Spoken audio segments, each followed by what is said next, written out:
on Extra Sports 1300, 740 KVOR, or whether you're listening on the streaming apps of those two fine radio stations, which are both free to download, free to use, and sponsored by Diversus Health, mental health and well-being for all. It will be a veritable cornucopia of sports topics coming your way over the course of the program, and I'd love to get your thoughts at 719-247-1313. You can call or text into the show. Producer Ray standing by, eagerly awaiting your correspondence. We are now at, I'm going to say, a level 2.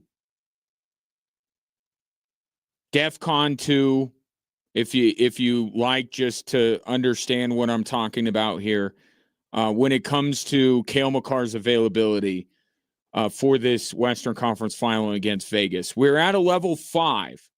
Maybe I should have been at a 4. Maybe I should have moved it up a little bit, but I was at a 5 because despite how Cale Makar looked at the end of the Minnesota Wild series, Jared Bednar said it was going to be okay. That he was fine. So I was like, okay. 8 days off before the next series begins. Okay. He misses game 1. Okay, now it's definitely a 4. They lose the game, and now he's out for game 2. We're jumping up to 2, level 2. We are right at the border of, I don't think Cale Makar is going to be seen for a long time, if at all.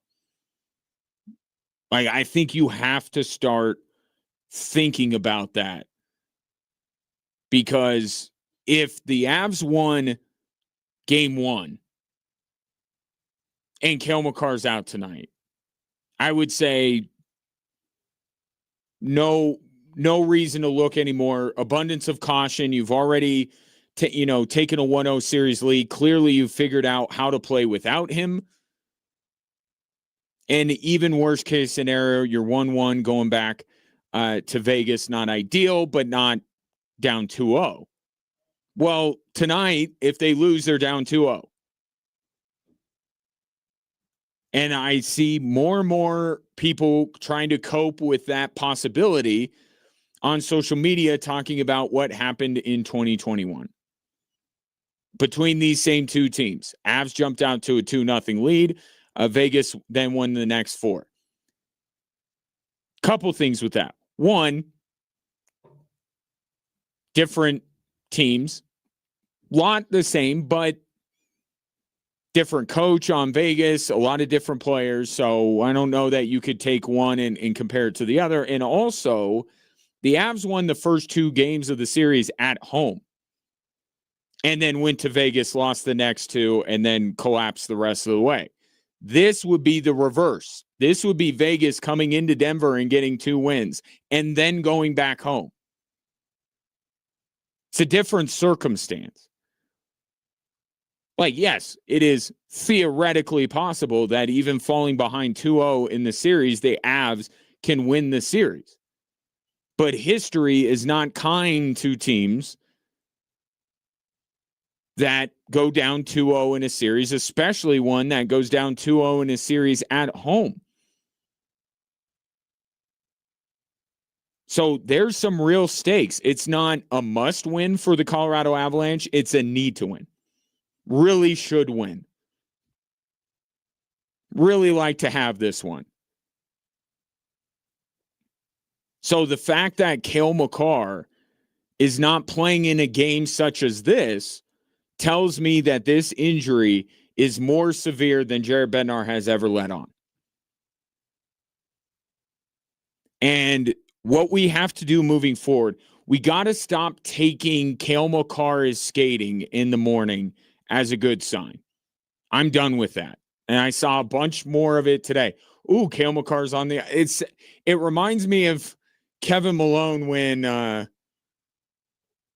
what episode was that in The Office? Was that Murder when they were playing the board game, the one role-playing game where Kevin keeps saying everything that Jim or Michael say is a good sign? Yeah, that's the right episode. That's what it reminds me of when people are like, oh, Cale Makar's on the ice. He has an upper body injury. If he had a lower body injury, then I would take skating as a great sign.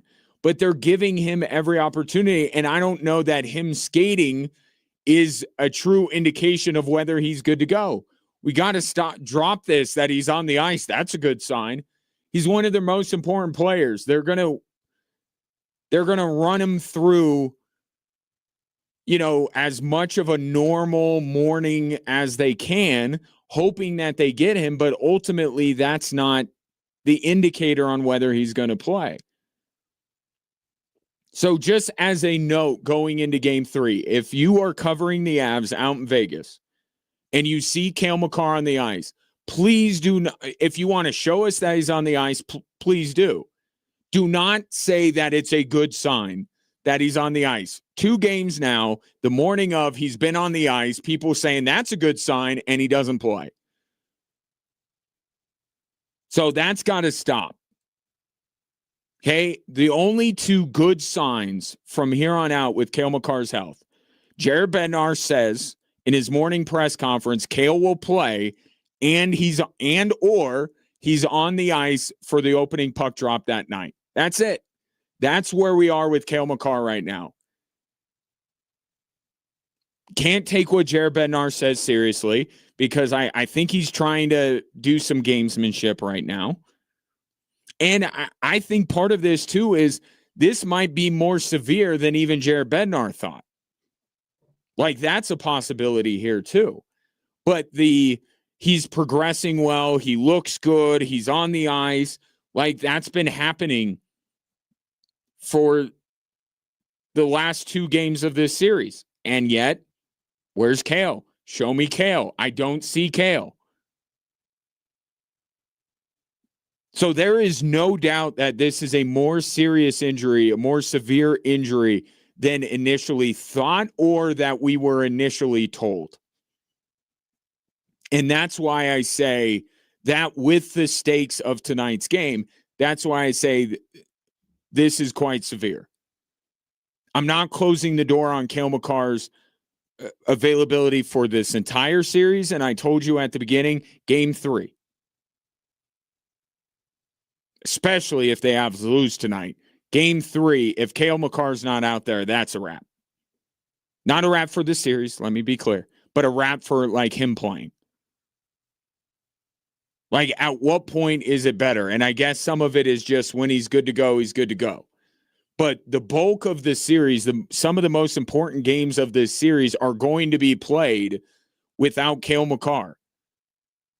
Either a pivotal game 3 or a game 3 in which the Avs need to win to avoid going down 3-0. If he doesn't play game 3, that's where I'm like, we may have to just put Cale Makar out of our minds and make it a nice little surprise if he does show up at some point in this series, if it's not too late. Now, with that being said, okay, there's a Cale Makar story right now, and there's an Avalanche story.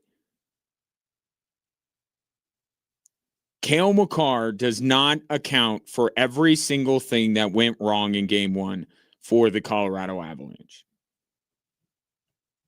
The sloppiness in which they handled the puck, that was up and down the roster. The defensive breakdowns that they had was up and down the blue line. It wasn't, Cale Makar is not playing every minute of every game. Okay? You can say they might have won game 1 with Cale Makar, but I would contend that the Avalanche could have won game 1 without Cale Makar. It's fixable. The issues that the Avs had without Cale Makar in the lineup is fixable. The one aspect that I still think is fixable, but with the personnel change, get Sam Malinsky quarterbacking the top power play unit, not Devon Taves. Gotta do that. But everything is fixable. Can it be fixable to the extent that it's as good as when Cale Makar is in there? No. But if you watch that game or watch it again, or if you look at some of the underlying numbers, or you listen to the Colorado Avalanche speak, they very well could have, borderline should have, won game one without Cale Makar. So if they clean up, the guys that are playing clean up some of this stuff, they can take game two without Cale Makar. Now, let's see if the Avs fix those issues with the way they're handling the puck. And let's see if Carter Hart can stop 38 shots again. That's what I'd like to see. Let's see these other two things if they continue with Cale Makar's absence. Because I said this yesterday. At least two of these three things have to happen in order for the Colorado Avalanche to lose this series. Sloppiness with the puck, Carter Hart stopping 38 shots a game, and Cale Makar not playing. At least two of those three things have to happen in order for me to believe that the Avs will ultimately lose the series. They got all three of those things happening in game one. Let's see how many of them happen tonight. But we are getting closer to the reality of a series without Cale Makar. And what I hope is that we get to see what it looks like without Cale Makar when these other things are buttoned up. Let's see the Avs pepper Carter Hart again tonight. Let's see him get out to an early lead. And let's see if they miss Cale Makar as much as it seemed like they did in game one. I have a theory that if Carter Hart is not at the level he was in game one and the Avalanche take better care of the puck, they will win tonight. And I also think that they will be better with the puck and Carter Hart won't be as good as he was in game one. And I think that this series is 1-1 going to Vegas. Long term, the Avs would still very much like to get him back. I think where I'm at with this is I don't think this is the Avalanche going, it's okay if he doesn't play tonight. I just think it's a little risky to keep a guy who is good to go out of an abundance of caution when you're staring a 2-0 series deficit in the face. So there's a Cale Makar story and there's an Avalanche story. The Cale Makar story is, I think you need to move up the scale a little bit in terms of your how worried you are, your panic level in terms of his availability. But to say that if Cale Makar doesn't play tonight or doesn't play game 3 or doesn't play in this series alone, saying that dooms the Avalanche, I'm not quite there yet. Because I think that there are some easily fixable things from the Colorado Avalanche. And if they would have done those things in game 1, I know coulda, woulda, shoulda, we'd be talking about the Avs looking for a 2-0 series lead rather than staring at a 2-0 series deficit in the face. Game 2 tonight, 6 o'clock, Extra Sports 1300. Of course, a great place to watch it would be the Brass Tap on Bass Pro Drive, featuring $3.50 pints of Coors Light, Coors Banquet, Miller Lite, and Mountain Time. Sports, Spirit, Social. That's the Brass Tap. Take your thoughts, 719-247-1313.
Do Portugal Circus is not your traditional circus. It's high energy, fast paced, packed with jaw dropping acrobatics, laughs, and family fun. And right now, with our sweet deal of the week, you can buy one ticket and get one free for shows tonight, tomorrow, and Sunday. You can get them and print them and go, so you don't have to wait at all for that. Good for any performance again, but the circus leaves town coming up after Sunday. So extrasports1300.com, kvor.com, and take advantage of our Do Portugal Circus sweet deal of the week.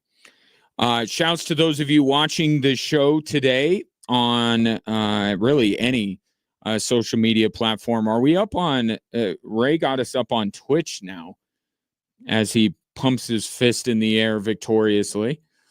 So there's another place that you can watch this show on a daily basis. Got to be everywhere. That's what I've been told by the younger generation, which is Ray. So we're on Twitch now. So add Extra Sports 1300 on Twitch, Ray? Yes. Okay. Thank you, Ray. So we're up there now streaming live, and you can drop a comment on the stream anywhere you are scrolling and be a part of the program. And speaking of, is coming in from Dave on Facebook. I fear it's a possibility Makar could be done for the season, especially if the Avs boat race the Knights. Now, I'm getting there. And I'm not a doctor. Okay, so if we have a doctor in the house, please feel free. Let us know. 719-247-1313. Is there like a line of demarcation here that we can go past to where he's just not coming back? Certainly for this series, I'm getting very close. If he doesn't play game 3, that's where I am. The season will, the Stanley Cup final, let's reset after this series is over. One thing I will say, Dave, I appreciate your, optimism and positivity. I don't think boat racing Vegas was ever on the table. I really don't. With or without Cale Makar. So this idea that maybe the Avs win the next 4 games and early, and we're talking about now Cale has X number of days to get ready for Carolina or Montreal. Yeah, I think this was always going to be a longer series than the previous 2 that the Avs have played, and now it might be a tad longer with no Cale Makar. But again, Cale out for tonight's game, still dealing with the upper body injury that anybody can see as a shoulder injury. The way he bounced off of the Wild player in game 5 and just had no force on his check whatsoever, and the way that he grabbed his arm immediately after that, that should have been, we should have trusted. I loop you in on things that you don't deserve to be looped in on. I should have trusted my eyes.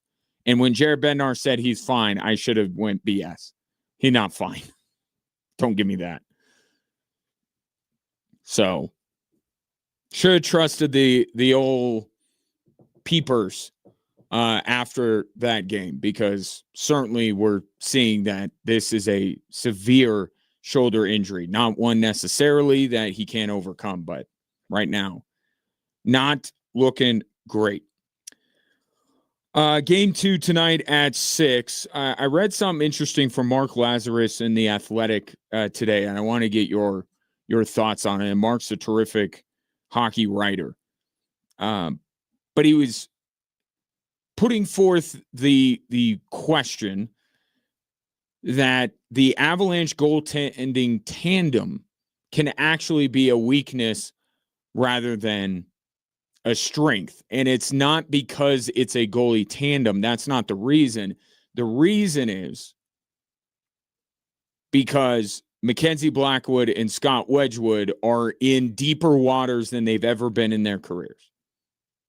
So we just putting them both together, not necessarily talking about the way that Jared Bednar uses them, but just saying either way you go. Right now, you have two goaltenders on the Colorado Avalanche that have not been in this position. And while that is true, to me, there's another side of the story here. And I'm like, there's a goalie on the other team. Like, this is the deepest water that Carter Hart's ever been in.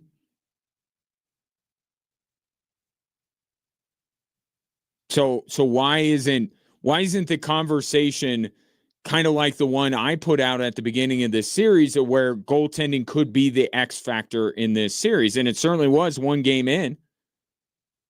Right? I put the Carter Hart's performance at the top of the list of the reasons why Vegas is up 1-0. Because I agree with that. I understand that. You know, Wedgwood and Blackwood haven't been here. There is a little, you know, one-hit wonder thing with Scott Wedgwood with the season he had, or maybe not one-hit wonder, but an outlier season.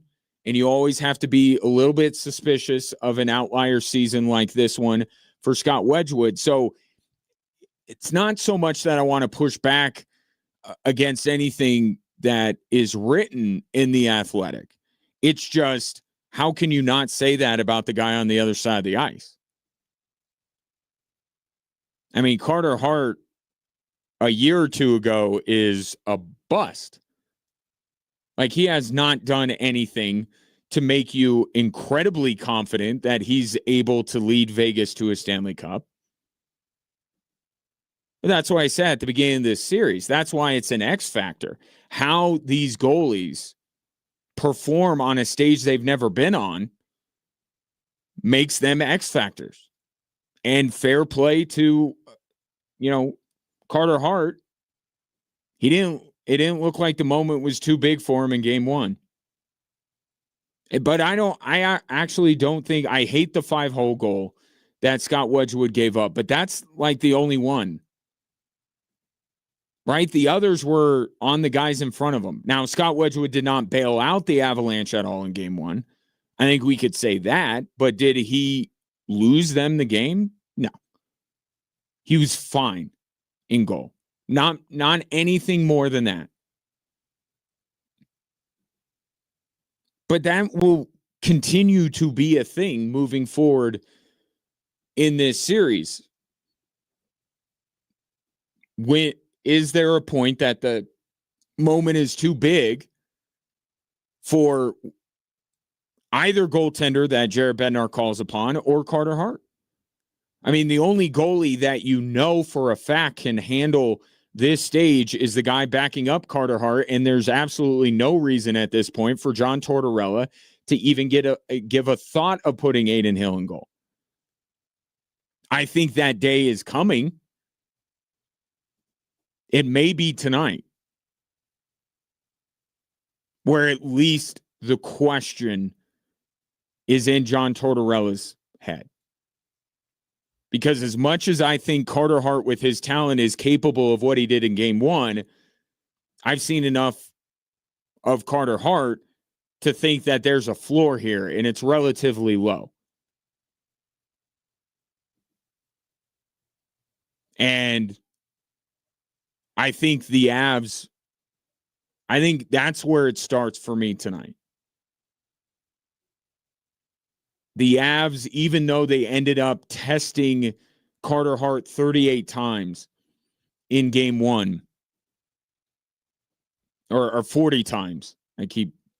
40 times they tested him, and he stopped 38 of them. I think there are a lot of shots that, I mean, how about Logan O'Connor's that rang off the post? How about the number of missed shots from Brock Nelson? Like, that was 40 shots on goal that could have been 50. So the Avs got to hone it in. They got to test Carter Hart, try to test him more than even they did in game one. And they got to do it early. We'll get into this topic coming up in the next hour. But the Avs got to get going faster than they've been doing. And they know it. They've talked a lot about it the last day or two. But don't make tonight easy for Carter Hart, guy who's already filled with confidence, who played great in game one. Don't make it easy for him tonight.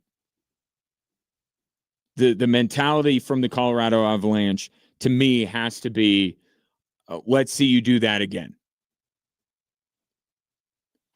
Game 2 tonight, 6 o'clock, Extra Sports 1300.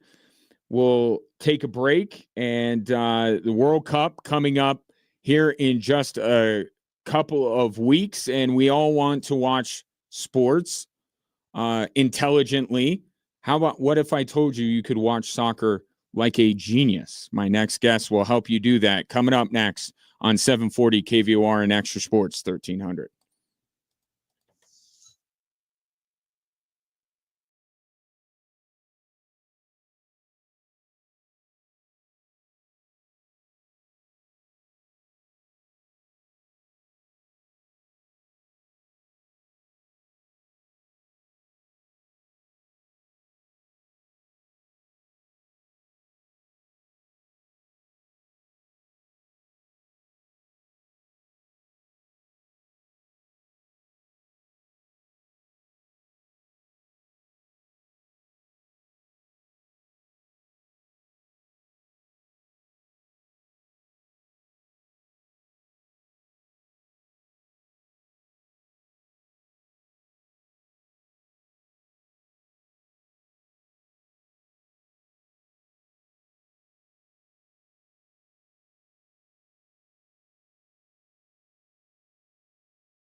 Welcome back, Drive Time Sports. The World Cup on home soil is coming up in just a few weeks. In fact, you will hear later on in the show from one of our local Switchbacks players that will be representing his country in the World Cup, Duke LaCroix. But for now, I want to bring in a guest whose next work of prose is, to me, a must-read to get you ready for the World Cup, and he is Nick Green. Nick, pleasure to have you. How are you today? Hi, I'm good. Thanks for having me. I love the chance to get you on the show because I read How to Watch Basketball Like a Genius. I'm like, Right. this guy needs to help me out with other sports, and lo and behold, you have. Was this just was it somebody telling you, hey, we loved what you did, so do one now for soccer? Or was this something that you had wanted to do? No, I mean, this is something I wanted to do. Soccer is probably my favorite sport. And I honestly, after the basketball one, I didn't think I could do it for any other sports, but I started to just research and do the reading, and I started to sort of think about how a soccer one would look, and it seemed pretty fun, and I think it turned out okay. It turned out more than okay. Thoroughly enjoyed it, and I think that it's and I think you hit on this early in the book, but for listeners and viewers, this is not, you're not breaking down Pep Guardiola's system necessarily in this book. This is just about getting a higher understanding of the sport and all that makes it the beautiful game. Yes.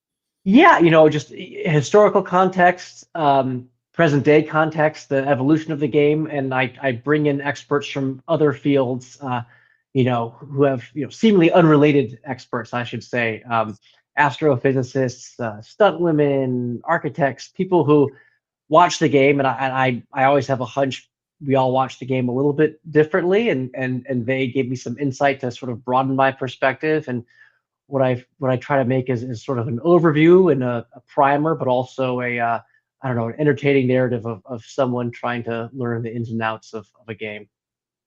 Where's the most unique place your research took you to in terms of that group of people you just mentioned?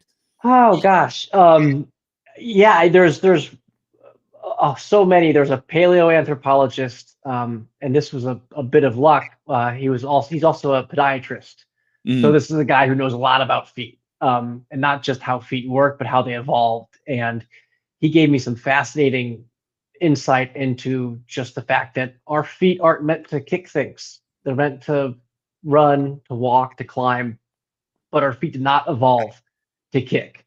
And so with soccer, you have this deeply unnatural game because it legislates play to the feet, obviously. And if anything, that just made me respect and admire professional soccer players even more about what they can do with, something that's these kind of bony flippers we keep on our shoes, what they do with it. And it also made me understand why soccer is so fun to play and I think wonderful to watch because the players are constantly solving for this problem that I guess evolution has put us in. Nick Green, my guest, the new book, How to Watch Soccer Like a Genius. And I felt a kind of a kindred spirits with you because when I fell in love with soccer and really started to watch, it was a Blackburn Rovers Arsenal match. And it was at Ewood Park. And I turned it on the TV by happenstance. And I was blown away by just the colors and the beauty of the pitch, the surrounding area, and I believe that kind of your love of soccer kind of grew out of that as well. Just we talk about the beautiful game, and it's part of the players playing it, but it's also the scene that is set. No. Yes, no, and I spent a lot of time just talking about the grass. I did a Mm. lot of research into the grass and the pitch and talked to the person who was basically responsible for sending all the grass to Qatar because for the 2022 World Cup, that was in a country with no rivers, no rainfall. grass as we know it doesn't really grow there, and so they grew it all in southern Georgia and shipped it thousands and thousands and thousands of pounds to Doha, Qatar, where they replanted it, blasted it with outdoor air conditioning so it could survive the hotter growing months, and eventually was healthy enough to place into the stadiums. These stadiums with huge overarching sun protecting sort of eaves, and managed to keep the grass alive, which was specially grown and specially sort of engineered for this purpose, just for 5 weeks. I have to ask you, what year was this Blackburn Arsenal match? Because I'm going through all the different Blackburns of the of my life. I know. So obviously, so when Blackburn was up before they got relegated, 03, 04? Was like Morten Grams Pedersen, the Norwegian, I believe, Norwegian guy. Yeah, he was great. Yeah, and it's so funny because it's all the aesthetic and the look of different eras, and I'm immediately seeing the half blue, half white Blackburn Rovers jersey, and yeah, you make a good point. It's such a, especially for when I was younger, it was such a something I was not used to seeing. Seeing a huge expanse of green, that pitch, and the play is the players are always, they're spread out very far. It's kind of the most unnatural thing about soccer beyond the feet is you'd think that everyone would go to the ball, which for young players is what happens, and for early soccer is what happened, but they're resisting the gravity, so you have a very spread out game, and obviously no commercial breaks, so you're just exposed to kind of fluid, unbroken green, and I consider just beauty. Absolutely. Nick Green, my guest, the book, How to Watch Soccer Like a Genius. We have our sports plate in this country is so full, right? And we have, college sports in addition to the big four, right? So I wonder, did you come across, we just talked about why maybe we gravitated towards it. We keep trying to pour into the U.S. men's national team, especially, like we desire for them to be good, and we get into soccer and we try to evangelize others to get into the game with so much on our plate. It's not our number one sport. It's far down the list. Is there something about the game that you think widely appeals to Americans, even though we are not the early adopters necessarily of this sport, or at least we're not viewed as the early adopters of this sport? Yeah, it's I always look back at '94, that World Cup, which you mentioned earlier, and how important that was, because that really did put soccer on the map, and it made it a serious major sport, I'd say, in this country. And this is such a big country, and we can have as many sports as we want and kind of sustain them. And I think what, for example, MLS is doing is pretty smart, with their expansion, and they're putting teams in places like Cincinnati that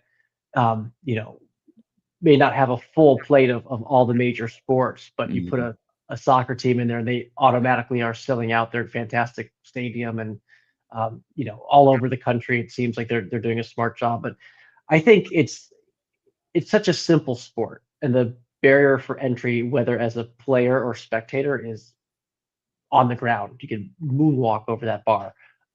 It's perfect. It teaches you how to watch it, and I think just having that sort of simple, elegant game that can be put on and understood by anyone, is always going to find a foothold if enough people are willing to sort of push it, which in the case of the mid to late '90s was what happened in the United States.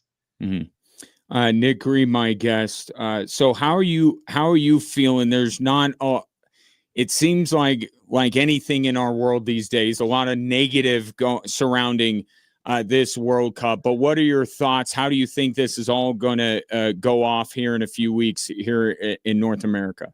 Yeah, I mean, the vibes are bad, obviously, but that tends to be the case with World Cups.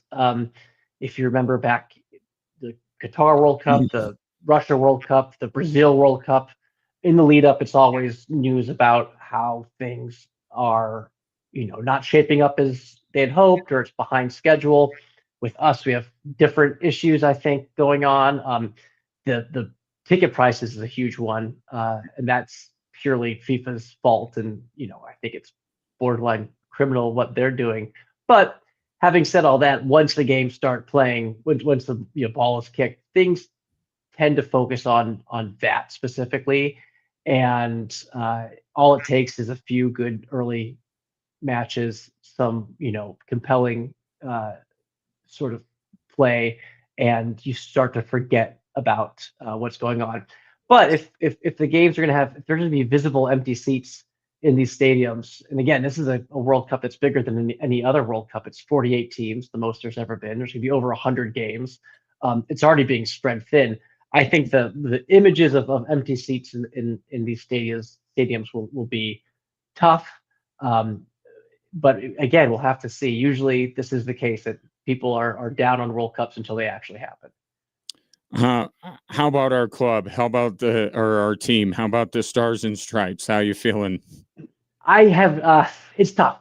Hosting a World Cup is one of the bad things about it is you don't have competitive games leading up to it because you're guaranteed qualification. Right. So they didn't have to really be put to the test. And all the games leading up to it, all the friendlies, have been thoroughly uninspiring. They have been playing well. There's no sort of standout performers. I mean, there have been obviously, but it's been pretty, I don't want to say bleak, but uninspiring. But again, it's the kind of thing that you just got to capture magic in a bottle for a couple weeks. Teams got to click at the right time. Soccer, as I write extensively about, is a game that's pretty random, and a lot of luck comes into play just for the fact that there's fewer goals and fewer opportunities to score. Mistakes take on outsized importance, that kind of thing. And a tournament is scrappier than a league play. These aren't players who are constantly training together and don't know each other that well. If the U.S. can click, which why couldn't they? They could go on a very surprising and uplifting run. But again, nothing I've seen suggests that, but who knows? Right, which is that sentiment is why we love sport, and that sentiment is specifically why we love soccer. One more thing, Nick, before I let you go on the book. So we talked about, the premise of the book, what you're trying to do. What do you hope that people who read the book take away from it ultimately? Yeah, I wrote it kind of purposely for both people who maybe have never even sat through 90 minutes of a soccer match and people who are diehard fans. I think a greater appreciation for how the game has changed, a greater appreciation for the fact that it's not a given that soccer is popular and the biggest sport in the world. I think a lot of, especially Americans, we assume it's this ancient, permanent game that is bigger than anything and almost unknowable, but it's not. It's a young game. It's the rules are essentially younger than American football, and if you want to nitpick about when things sort of came into play. So it's not this, mythical, permanent beast of a game. It's very much something that needs stewardship and needs our attention and needs our appreciation. And I think reading the book, hopefully people will leave with not only a new appreciation for the game, but a sort of impetus to approach the game with energy and enthusiasm because it needs it. Well, you'll get everything from astrophysics to the very hungry caterpillar. Oh yeah. Green's book. That one, I'm already a fan of yours, Nick, but that when you weave that in there, I'm like, that was one of the big books for me growing up, was The Very Hungry Caterpillar. You do a great job. Everything relates to soccer. I don't know how you do it, but you do a great job of it. And I would also recommend people check out How to Watch Basketball Like a Genius as well. Nick Green, really appreciate the time, and hopefully we can chat again soon. You're too kind. Thank you so much. Yep, my pleasure. That is Nick Green, the book, How to Watch Soccer Like a Genius, available wherever fine books are sold. And like I said, I already picked up Nick's book on basketball a while ago and read that, and I loved it. And I was like, man, I would like a book like this about other sports. And then lo and behold, here comes Nick with How to Watch Soccer Like a Genius. It's terrific. It's a lot of history, which is great. I think that's how you appreciate, to his last point there.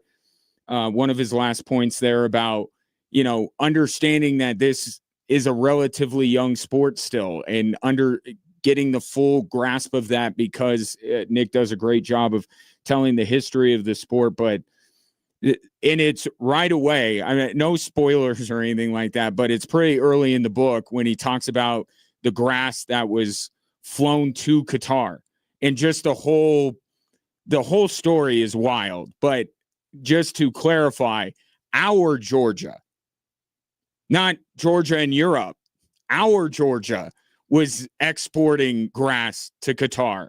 And it does underline how ridiculous the whole thing was that we had a World Cup there, but you know why we did.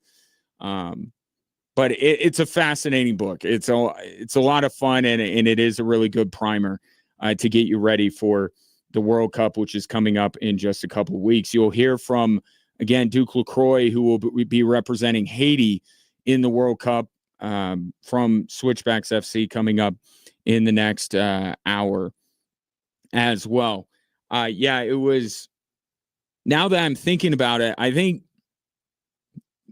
the manager of Blackburn Rovers in that match that I watched, which really got me hooked, I think it was Keane, Steve Keane, not Roy Keane. That was the manager at Blackburn Rovers. The reason why it was Arsenal and why that piqued my interest, because Kroenke owned them. And I just caught it. I'm like, I'll stay. But it was stunning. And ESPN is getting dragged right now with their coverage of especially hockey. Back then, I mean, when ESPN had the rights to the Premier League, the picture was extremely vivid. The colors were vibrant, and at Ewood Park, and the trees around it, and it just, like, it was mesmerizing. Now, the first time, and I think I'm like a lot of people in this, the 1994 World Cup, as Nick brought up, is a good watershed moment, certainly for this country. But I go a few years after that. With the U.S. women's national team, that is one of those sports moments where I remember where I was and what I was doing when the U.S. won on penalties.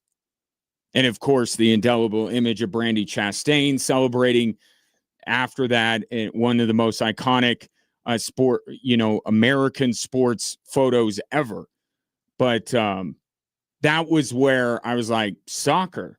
Like, I kind of sat up in my chair a little bit, metaphorically speaking, and went, all right, like, what's this sport all about? And then I never really, followed up on it. You followed the Rapids.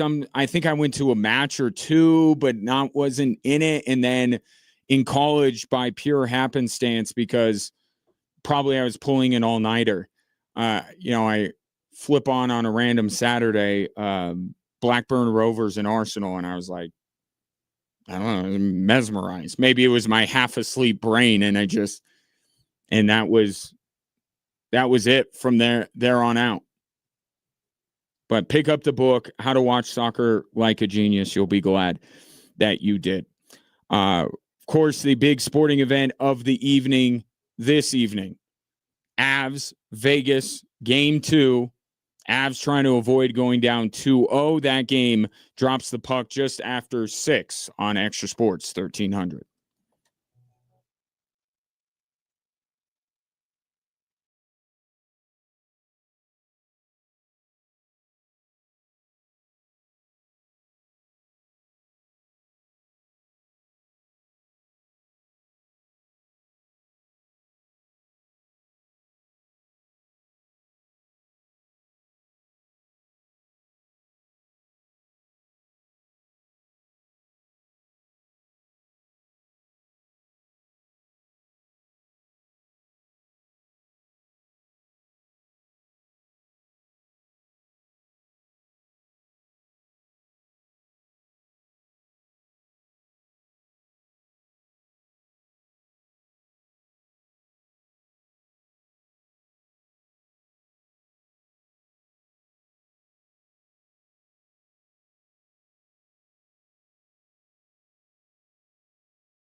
Welcome in. Appreciate you starting what is hopefully a long holiday weekend with this program. And shouts to those of you watching the show anywhere you scroll, and now including Twitch.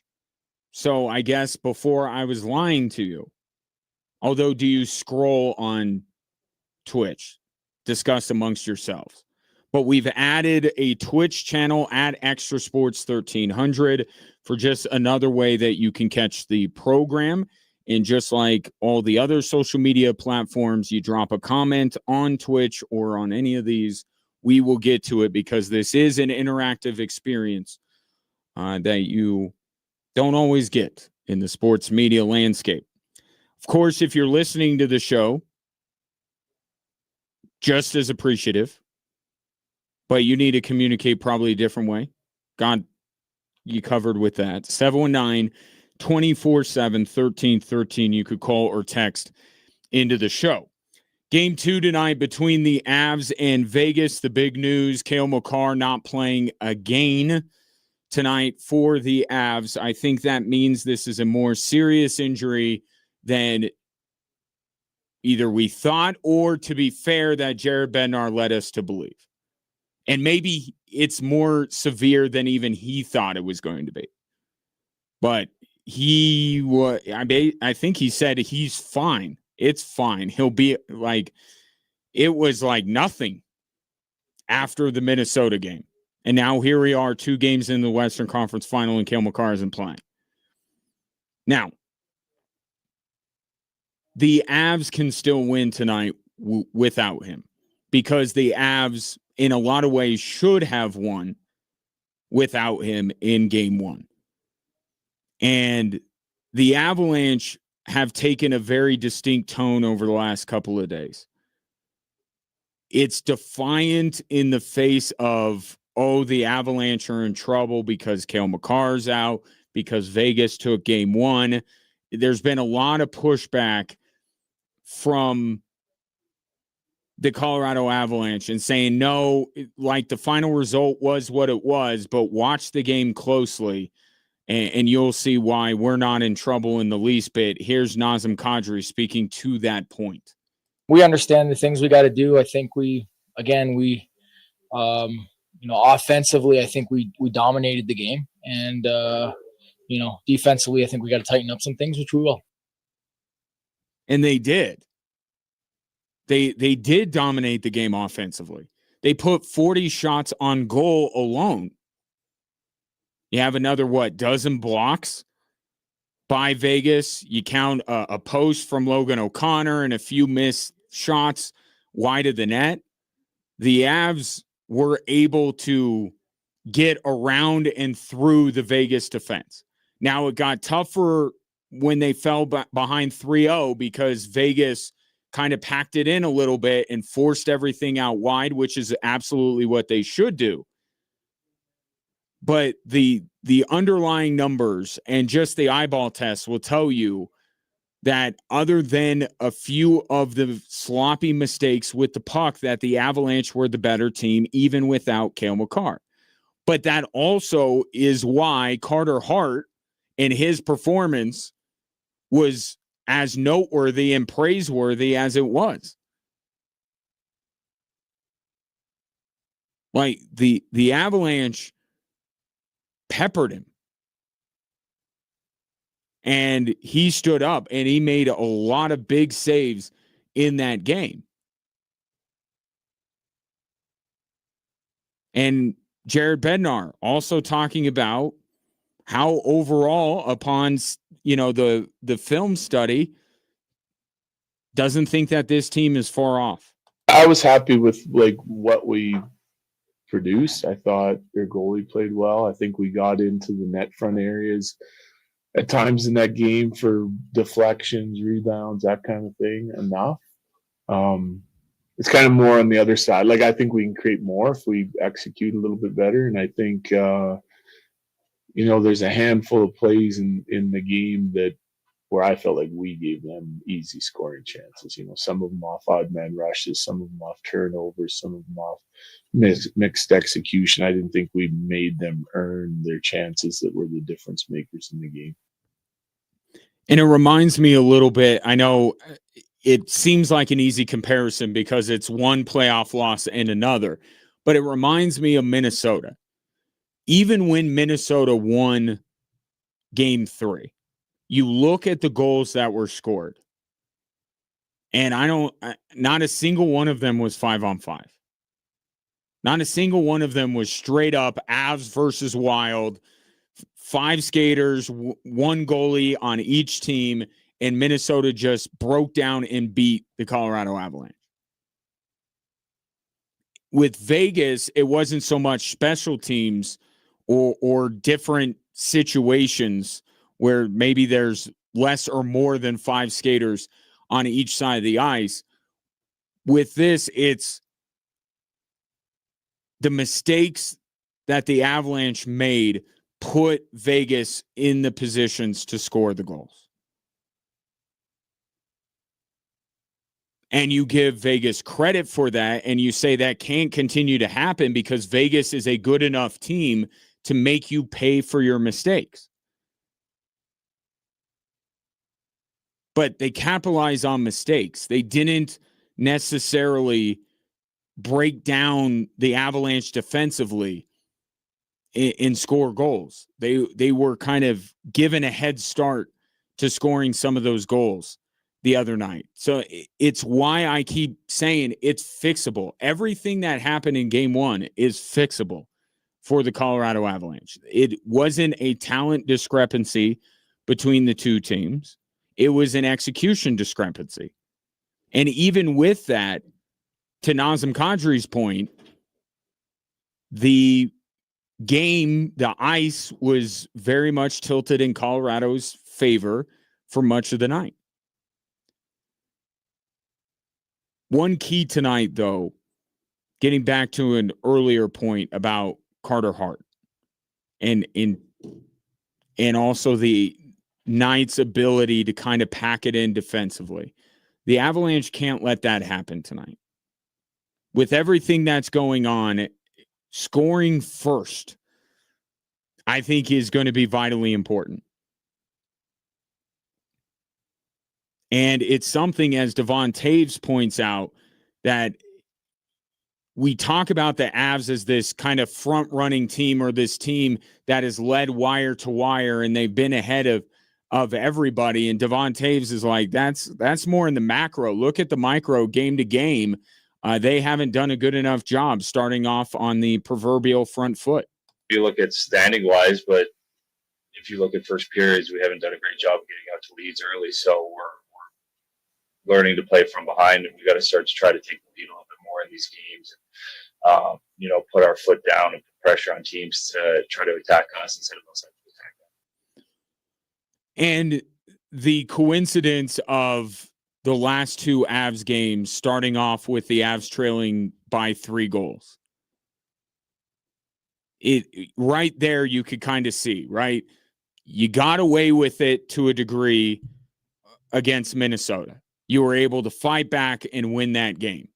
If there's anything that you saw in Game 1 that should tell you that Vegas and the way they're playing right now, this version of the Golden Knights under John Tortorella is a better team than the Minnesota one that the Avs just eliminated. I think these last 2 games tell you everything you need to know.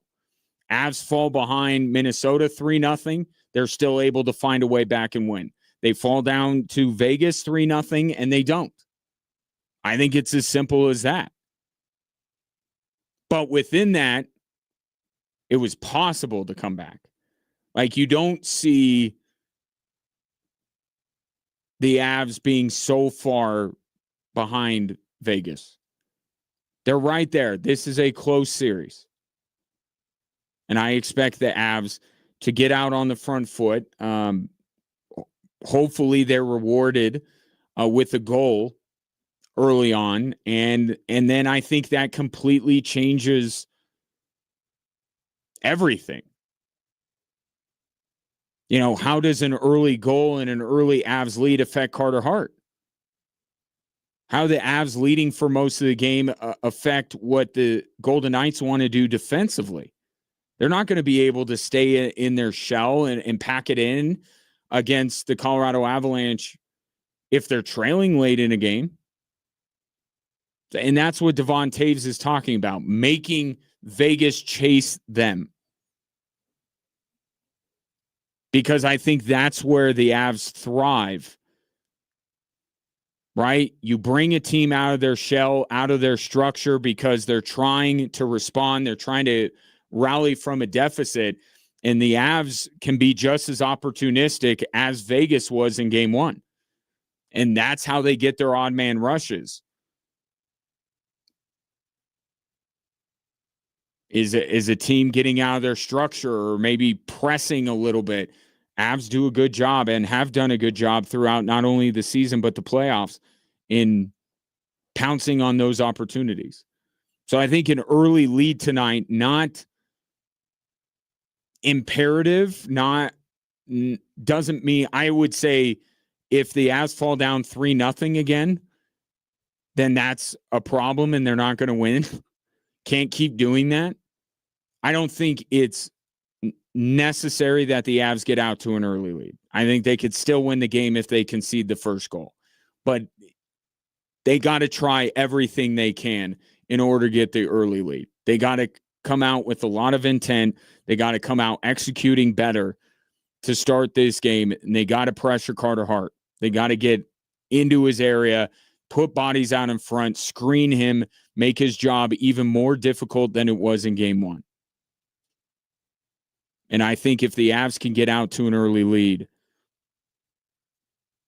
I think it's going to change, it completely flip this game from what it looked like in game one.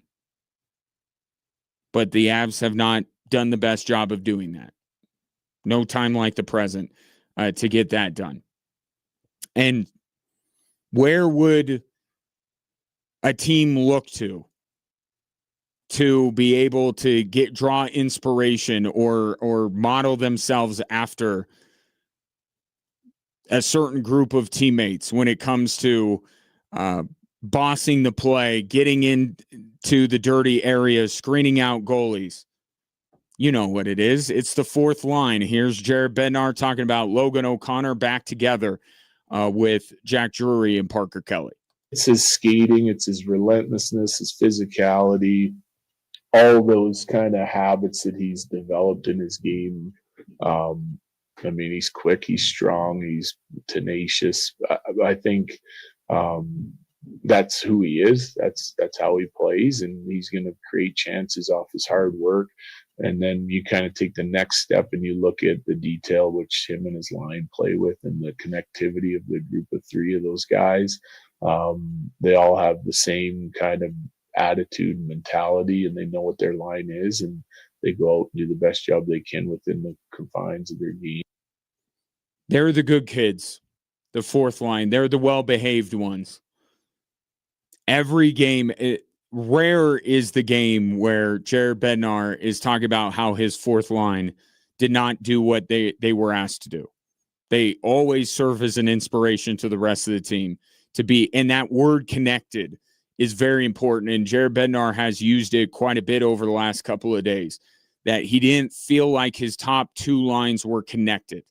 Too much space, miscommunication, and that's what forced him into some changes. And we may see Nathan McKinnon and Marty Necas separated. Jared Bednar has talked about how much he liked that change when he eventually made it. So these lines may look a lot different, but it's the top six. I think the bottom six he feels really good about, and it's the fourth line, but it's also Nazem Kadri's line. And here's Naz talking about what's working well with that third line. It's been great. I mean, I think that's the positive with our group. I think everybody's kind of interchangeable and has that chemistry. But us in particular, I think we had a real good night. Probably should have had a couple more goals, but we'll certainly look to continue that. And Val Nichushkin obviously had one of the Avs goals in game one. Line three, I don't want, and it's tough, right? Because and we saw this late in game one, Jared Bednar, because Nazem Kadri was playing so well, wanted to move him up and try to use him as the flex seal to help one of the top lines. But in an ideal world, you keep the third line intact, you keep the fourth line intact, and you move around the pieces in the top six to find the right combinations. And one guy tonight that can really help himself out is Brock Nelson. It was a rough game one for Brock Nelson. It culminated with him losing that draw at the end of the game, leading to the Vegas empty netter. Now, I don't fault Jared Bednar for trusting Brock Nelson. I know there was talk on the ESPN broadcast of why don't you bring in Jack Drury? Brock Nelson's job is to win. Part of his job is to win faceoffs. And he had done a decent job, not a great job, but a decent job. But that's what he's there for. You got to trust him in those situations. But the fact of the matter is he just didn't repay Jared Bednar's confidence. Did not win that draw. And to keep with the theme of getting more pucks on net and making it more difficult for Carter Hart, I mean, Brock Nelson, how many times did he shoot a puck wide? You know, this is a guy who hasn't been able to kind of get over the hump in the playoffs. And you ask yourself when it comes to those kind of players, is it them or is it their team? Well, the perception was he's playing on the island. It's with the Islanders, certainly with the Avs. But last year you didn't really see it. And he got the pass a little bit because he was new, which I think is fair. For all that to come together in a half a season is a lot to ask. But now he's got a full season. Right? And I know that, and I talked about at the beginning of the series, like he's got a tough deal. He goes up against Jack Eichel, but he's got to be better. Like there's a balance here. I defended Brock Nelson's play going into game one. After game one, I have to say that Brock Nelson played pretty poorly in game one, and he's got to elevate. And if he does that, then that might be all that the top six need to get fixed. Then maybe Jared Bednar doesn't have to split up McKinnon and Aitchis or sacrifice something on the third line to get somebody up there like a Nazem Kadri, maybe to center the second line. I think Brock Nelson is a big key. Better performance from him tonight is going to be important for the Avs. 6 o'clock puck drop or thereabouts. You could hear it on Extra Sports 1300. In the meantime, take your thoughts at 719-247-1313.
Territory Days celebrates its 50th anniversary in Old Colorado City beginning tomorrow and running through Monday. You can enjoy live music, great food, vendors, gold panning, native dancers, and a full kids zone. And the best part, admission is free. Territory Days is sponsored by Air Force Reserve, Huberger Subaru, and America's Affordable Building Supply.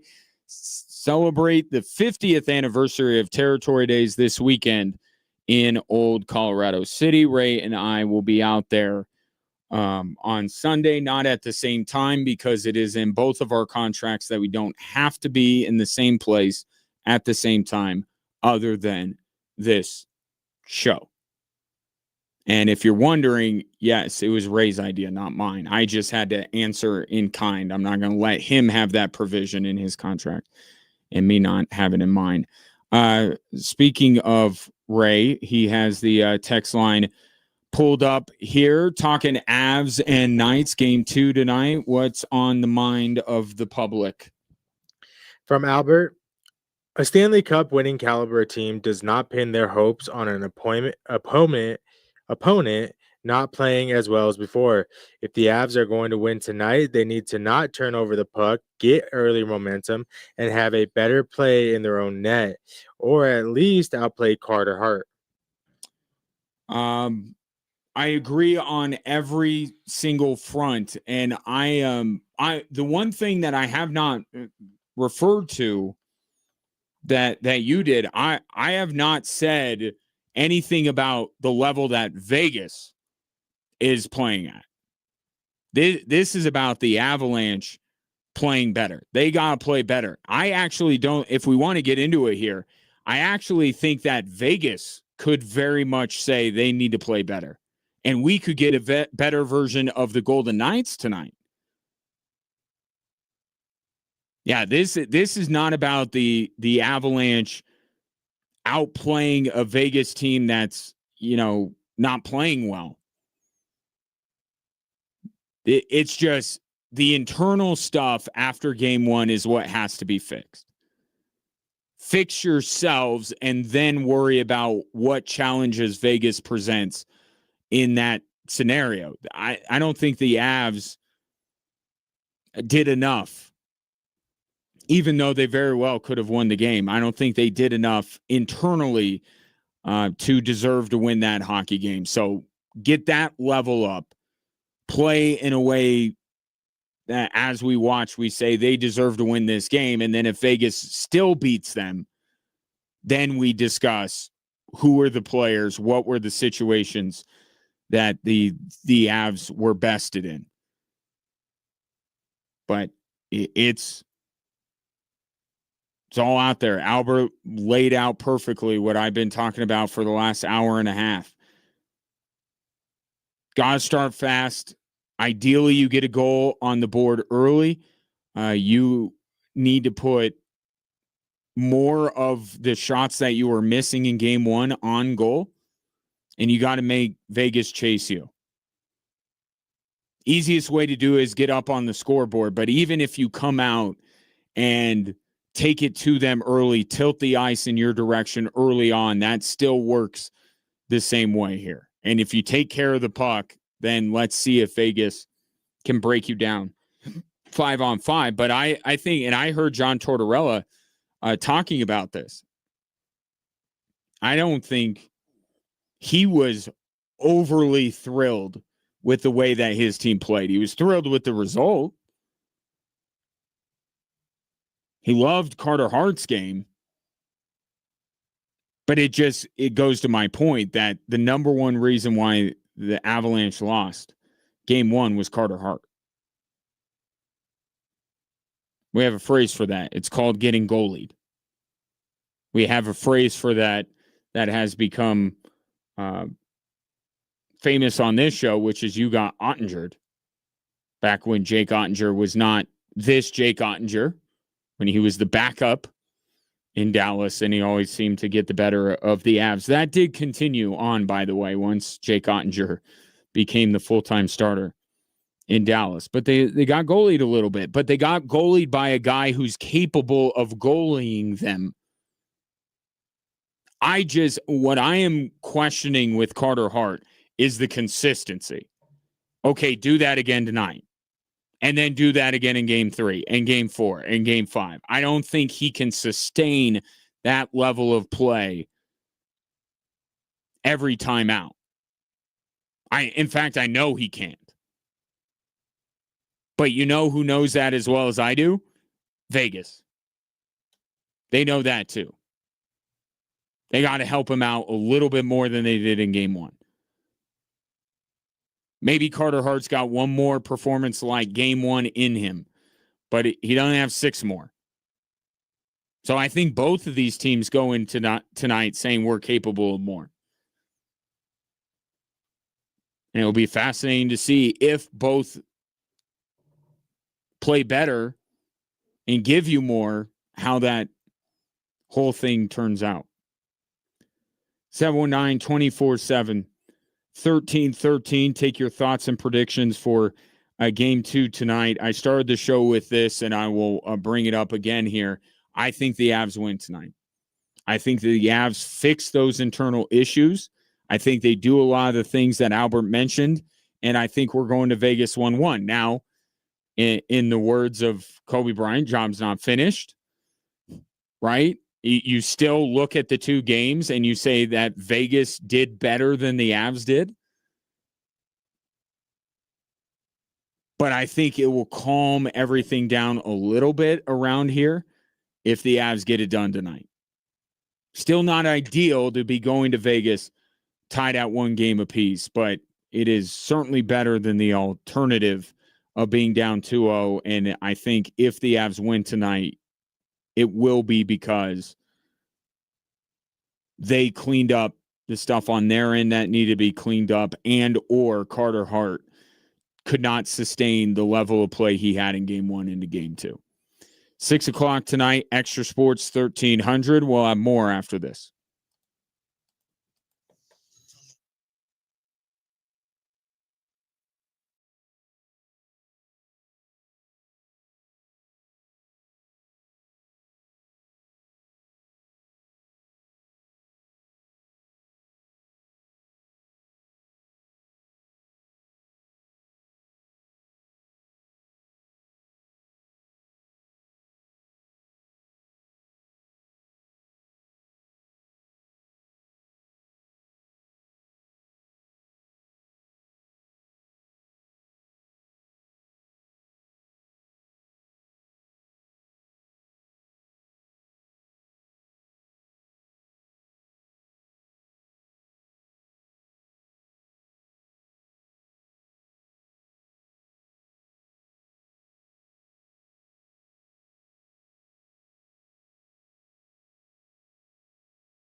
kind of feel like the game one version of the Avalanche today. I'm just a little bit slow seeing it. Getting back in from break. It must be because there's a holiday weekend coming up. A lot going on. Hopefully you'll be able to take full advantage of the weekend. And of course, we all want to take a moment and make sure that we are keeping in mind the reason why we don't have work on Monday, and the people who have allowed us to live in a country where we can have things like Memorial Day weekends where we can enjoy time with friends and family. So hopefully you're able to do that over the weekend.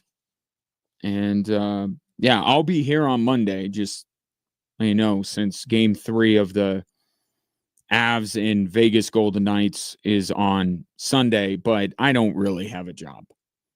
Like, I don't really work for a living, so I'm happy to be here. And if you got some time, love for you to join me on Monday. Duke LaCroix, Switchbacks defender, has the honor of being the first player in club history to represent his country in the World Cup. The country he is representing is Haiti, and if you do a little bit of research on Haiti's road to the World Cup, it is quite remarkable, and it's pretty awesome that country is being represented in the World Cup, and even cooler that one of the members of the Switchbacks is playing for that team. It should be 2, just for the record. Should be Duke and Garvin Matusla, but that's not a me decision. But having Duke playing in the World Cup is awesome. And I spoke with him at training as he gets ready to head off to their camp to get ready for the World Cup, which I just saw a graphic on social media, 25 days away from the World Cup. But I asked Duke, in getting the call, I know he was excited and proud and elated and all of those things. I just wondered if there was any relief, because I got to imagine it is a very nervy time waiting for his name to ultimately be called. I think it was all excitement. I don't know how much relief was in there. To be honest, it was more, excitement for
right now. We're hoping to continue that moving forward.